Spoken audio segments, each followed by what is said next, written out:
Então tá, que eu vou estar explicando um projeto do meu portfólio, que é um sistema de votação feito em Java, com Spring Boot, Kafka, MongoDB e Redis. Tudo isso em Docker, né? Então, o que eu esculpo? O projeto ele é dividido em três projetos menores independentes, Java e Spring Boot, do mesmo jeito. E, basicamente, esse projeto aqui, Voting API, é uma API que vai receber os votos e vai colocar eles numa fila do Kafka. Ele vai receber os votos de um endpoint HTTP, de um API REST, e a Kafka Counter, nome muito ruim porque ela não conta os votos, né? Ela só processa os votos. Ela vai pegar os votos do tópico, vai processar eles e depois vai armazenar no banco de dados. Então ela é basicamente um consumidor Kafka, enquanto a API é um produtor. Depois tem o Kafka Stream Votos, que esse sim vai contabilizar os votos. Ele vai fazer essa contagem em tempo real e vai disponibilizar o resultado via outra API, GET. Então, o que acontece? O processamento desse último projeto é de fato em tempo real, é um processamento contínuo. Enquanto tiver votos, ele vai processando. Disponibilizar as informações não é em tempo real, disponibilizar as informações é via uma API. Mas, enfim, isso não é muito relevante para o projeto agora. Esse armazenamento ele se dá via um storage procedure, inclusive. Vou falar sobre isso mais à frente. Vamos mostrar o banco de dados aqui. Não tem nada, é esse aqui. O nome está BBB Votação porque anteriormente isso aqui era para ser uma cópia da votação do BBB, mas aí se expandiu mais do que isso, só que o nome continua.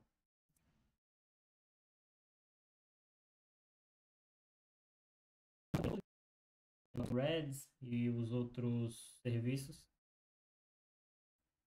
Agora vamos ao que interessa, né? Mostrar os endpoints.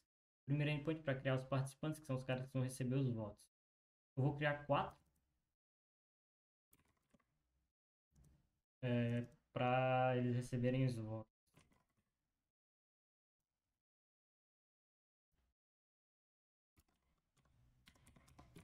Você vê que ele retorna o ID desses usuários junto com as informações que eu passei. Esse ID aqui é importante porque a API vai trabalhar toda com esses IDs. Então, em algum momento eu vier fazer um front-end desse projeto, é importante eu guardar esses IDs em algum lugar no front-end. Já criamos 4, vou mostrar que eles foram criados aqui, recarregando a conexão. E foram criados. Agora os usuários. Os usuários vão ser os caras que vão votar. Vou criar. Vou criar 4? Não, vou criar 3 também. Vou criar 3. O nome pode ser repetido, o que não pode ser repetido é o e-mail. Mas eu não vou repetir nada aqui. Então,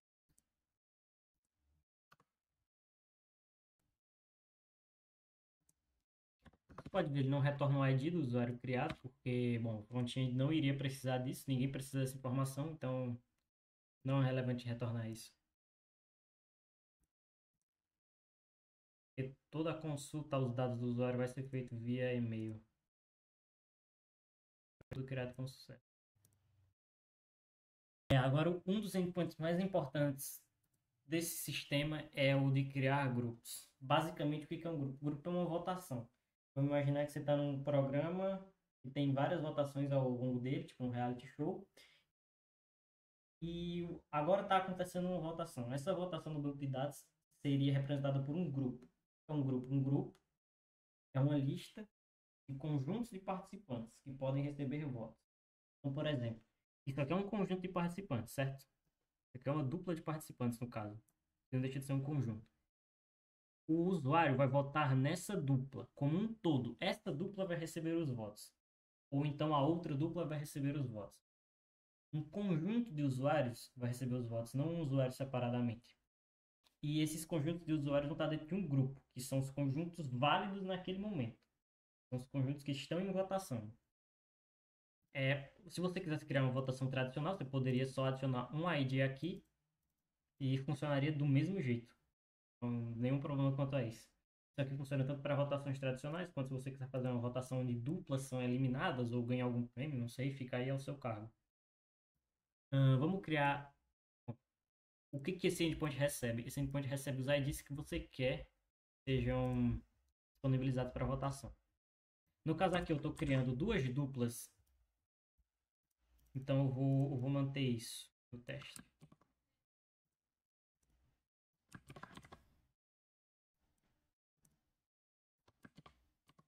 Eu acabei copiando o mesmo. Eu não tenho coordenação motora. Sinto muito aí por quem tá vendo esse vídeo. Essa lástima. Mas enfim. Eu programo bem, mas coordenação motora tá difícil.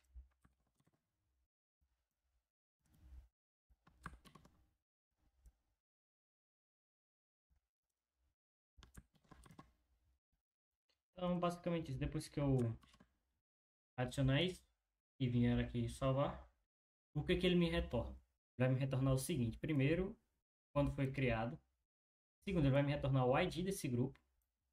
E as informações mais importantes, ele vai colocar cada conjunto de participantes que eu criei dentro de, entre aspas, um hash set. Não é um hash set, é um objeto no MongoDB, mas é como se fosse um hash set, ou então você pode chamar de um subdocumento. Esse subdocumento ele vai ter chave como um ID aleatório e o valor vai ser o conjunto dos participantes. O que acontece?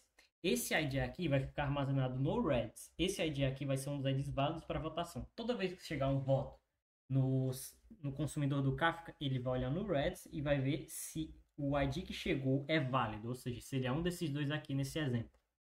Se for, ele contabiliza o voto. Se não for, ele ignora o voto. Eu não botei nada para retornar um erro para o usuário, por exemplo, porque para fazer isso eu teria que implementar um WebSocket ou então fazer alguma gambiarra e nenhum das duas opções é performática o suficiente ou faz sentido. Então eu decidi não retornar erro. Se o usuário enviar um ID inválido, ele simplesmente não... Mas espera-se que no front-end isso não seja possível, né? Mas se ele enviar, nada vai acontecer. Não vai ser armazenada nenhuma informação no banco de dados. Tá, agora eu vou mostrar no banco de dados outra parte importante do projeto. Os config params. O que acontece? Esse serviço aqui, o Kafka Counter, ele vai, toda vez que ele iniciar, ele vai rodar esse método aqui. O que esse método faz? Ele vai olhar o parâmetro validVoting no banco de dados e vai olhar os IDs válidos. No caso dos IDs válidos, são esses aqui. Ele vai colocar esses IDs no Redis, para depois ele próprio consultar, né? Se não existir esse validVoting, isso aqui, não é que isso aqui quebra, mas não vai ter nada no Redis, então ele não vai aceitar nenhum voto. Se você quiser subir isso aqui para testar, sem esse parâmetro, funciona, mas ele não vai aceitar nenhum voto. Toda vez que você cria um novo grupo, isso aqui é reposto. Isso aqui, como eu posso dizer, são trocados os IDs para os novos, basicamente. Não tem valid voting repetido.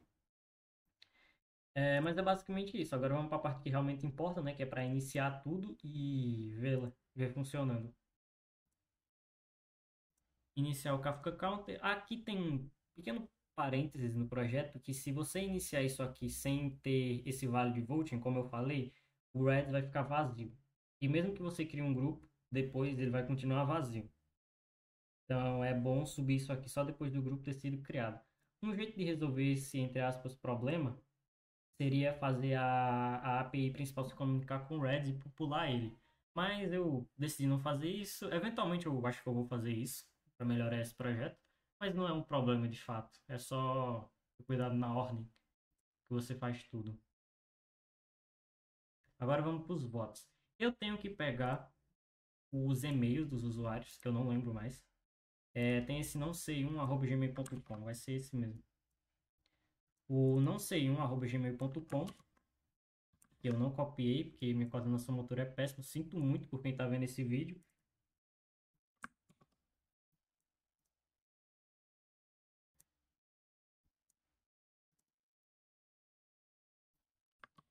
Aí, finalmente. E eu passo o Group ID. No caso, o Group ID aqui é um nome ruim, porque não seria o ID do grupo, seria o ID do conjunto. O grupo é diferente, lembra? O grupo é mais a votação no geral. O conjunto de participantes seria um desses dois aqui. No caso, eu vou escolher esse aqui. Claro, se o MongoDB deixar eu escolher, né? Porque parece que tá complicado. É. Enfim, eu vou escolher por aqui mesmo.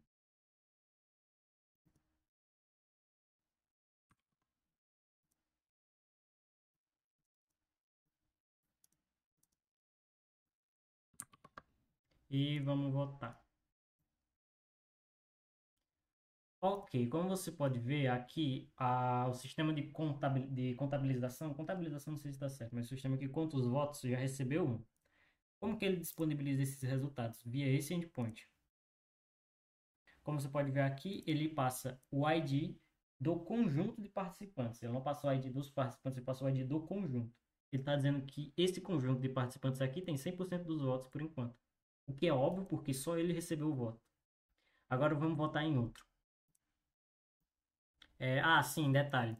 Tem uma lógica dentro desse sistema que é o seguinte: se esse mesmo usuário votar de novo nesse mesmo grupo ID, no caso nesse conjunto de participantes, o voto vai ser armazenado dentro de uma coleção chamada Repeated Votes, que não está aqui ainda, porque não tem nenhum documento dentro dela. Mas existe a Unique Votes e a Repeated Votes. A Repeated Votes vai armazenar votos, como o próprio nome fala, repetidos. Se esse mesmo usuário votar no mesmo participante ou no mesmo conjunto de participantes, esse voto não vai para a Unique Vote, vai para a Repeated Vote. E ele não vai ser contabilizado por esse sistema aqui. Depois eu vou mostrar isso na prática, né? Porque agora não tem como. Eu vou botar, por exemplo, o não sei um para votar no outro para ficar 50-50.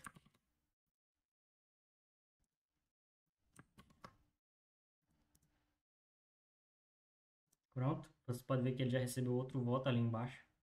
E vamos ver os resultados. 50-50. 50% de um, 50% de outro. Não se engane, isso aqui não são 50 votos, tá? Isso aqui é em porcentagem, então tá 50% de votos para um e 50% de votos para outro. Vamos fazer esse mesmo usuário votar de novo no mesmo participante para ver o que acontece. Você pode ver nada. Por quê? Porque ele foi armazenado como voto repetido. Voto repetido não é contabilizado. Aqui, como pode ver, essa coleção de votos repetidos, ela vai armazenar os votos desse usuário junto com o instante que ele ocorreu. Então vamos fazer outro cara voltar agora. Vamos fazer não sei, fazer esse cara votar aqui. Esse cara ainda não votou. O não sei 2@gmail.com ainda não votou. Não sei 2 vai votar no mesmo cara. Por que não copiou? Eu não sei.